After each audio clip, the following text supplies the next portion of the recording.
So we've broken down our second scene and we've inputted into EP scheduling.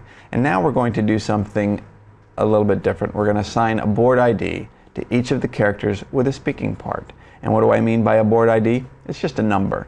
And we use it to track that character across the production board when we create a schedule. That may not make any sense to you now, but it will later. So let's just jump in and assign our board IDs.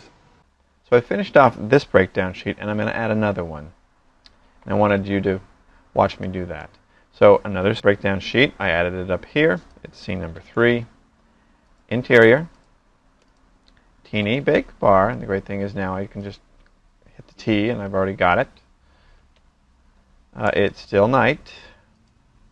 And this scene is 1 3/8 pages.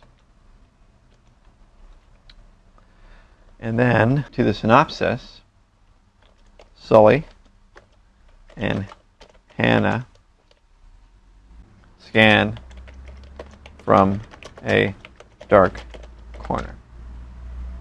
Okay? And now we've met the main characters of this script. And I want to show you a few things that we're going to do to make sure we track them well. It's still script day 1. We'll go down to cast members. Now, see, here are all the cast members that I've added. What's interesting is that we've just realized that the man and the woman's voices are actually Sully and Hannah. So let's go ahead and change those to reflect that. And here's how we do it. We actually go up to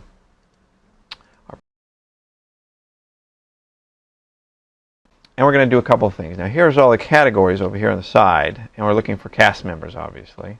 And we look at man and woman.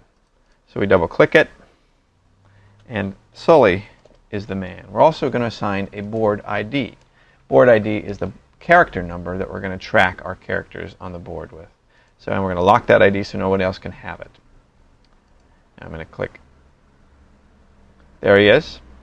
Take a look. Sully, board ID number 1. Let's go down to the woman and call her Hannah.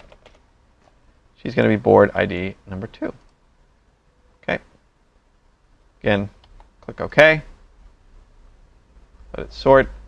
There she is, Hannah, board ID number 2.